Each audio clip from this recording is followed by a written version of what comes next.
Кызым, ты готова? Мам, может, сегодня не поедем? Как не поедем?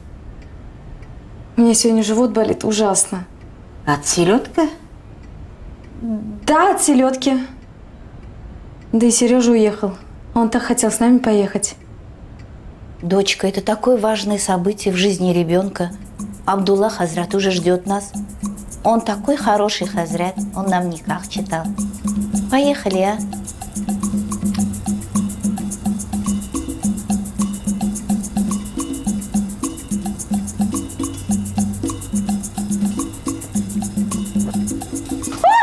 Кызым, ты что наделала? Платье мне испортила. Как я теперь поеду? Не переживай, сейчас пойдем в больницу. Держи, держи. Сейчас застираем. Не волнуйся сейчас. Все будет хорошо. Все будет хорошо.